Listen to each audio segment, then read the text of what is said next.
Hey guys, welcome back to our channel. India में cryptocurrency का future बिल्कुल खत्म होता हुआ नजर आ रहा है, क्योंकि गवर्नमेंट जो क्रिप्टो को लेकर यहाँ पर कड़े रूल लेकर आई है, उसके बाद किसी भी ट्रेडर या इन्वेस्टर्स के लिए ये बेहद मुश्किल हो जाएगा कि वो इंडिया में रहते हुए क्रिप्टो से प्रॉफिट अर्न कर सके। दरअसल आपको बता दें कि फाइनेंस बिल को लोकसभा में पास कर दिया गया है और क्रिप्टो पर फ्लैट 30% टैक्स और 1% टीडीएस ऑन एवरी ट्रांजेक्शन लागू हुआ है। मतलब ट्रेडिंग के लिए तो कोई ट्रांजेक्शन अगर होती है, बाय सेल होता है, तो 1% टीडीएस यहाँ पर कटेगा। और ट्रेडिंग को तो बिल्कुल ही खत्म कर दिया गया है, क्योंकि यहाँ पर फाइनेंस मंत्रालय ने ये क्लियर कर दिया है कि अगर आप किसी एक क्रिप्टो करेंसी में प्रॉफिट कमाते हैं और दूसरी क्रिप्टो करेंसी की आप नुकसान की भरपाई एक क्रिप्टो करेंसी से नहीं कर सकते। मतलब जिस पेयर में आपको प्रॉफिट होगा उसका टैक्स तो आपको देना ही होगा। ओवरऑल मैटर नहीं करता कि आप कितने लॉस में हो। पर्टिकुलर इस रूल के बाद ट्रेडिंग का फ्यूचर इंडिया से खत्म हो जाएगा। बहरहाल आपको बता दें कि 1 अप्रैल 2022 से 30% टैक्स लागू होगा और 1% टीडीएस यहाँ पर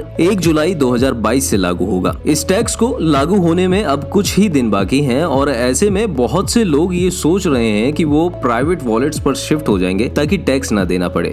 तो ऐसे में जानकारी के लिए आपको बता दें कि गवर्नमेंट ने ये क्लियर कर दिया है कि यहाँ पर अवैध क्रिप्टो को जब्त कर लिया जाएगा। अब ये अवैध क्रिप्टो क्या होते हैं? तो दरअसल जब आप टैक्स भरेंगे तो आपको गवर्नमेंट को सारी जानकारी देनी होगी कि आपके पास कितनी क्रिप्टो करेंसी है, कौन कौन से कॉइन्स आपने बाय करे हैं और कौन सी डेट को करे हैं। ये सारा डेटा आपको गवर्नमेंट को देना होगा। और अगर आप ऐसा नहीं करते हैं तो आप जब भी क्रिप्टो विड्रॉ करेंगे तो सारा अमाउंट जब्त कर लिया जाएगा और उस टाइम पर आप पर 30% टैक्स भी लागू नहीं होगा, बल्कि आपका सारा अमाउंट गवर्नमेंट द्वारा जब्त कर लिया जाएगा। तो अगर आप ऐसा सोच रहे हैं कि आप किसी तरह से इस टैक्स को देने से बच जाएंगे, so personally I don't advice for that, because law बने हैं तो सभी के लिए बने हैं। इसमें ऐसा कुछ नहीं है कि किसी को देना पड़े और किसी को नहीं। ओवरऑल अगर देखा जाए तो वाकई में 30% टैक्स बहुत ज्यादा होता है और यहाँ पर इससे होगा क्या कि छोटे छोटे जो ट्रेडर्स हैं वो यहाँ पर खत्म हो जाएंगे, क्योंकि जो प्रॉफिट होगा उसमें से आधे से ज्यादा तो गवर्नमेंट ही ले लेगी।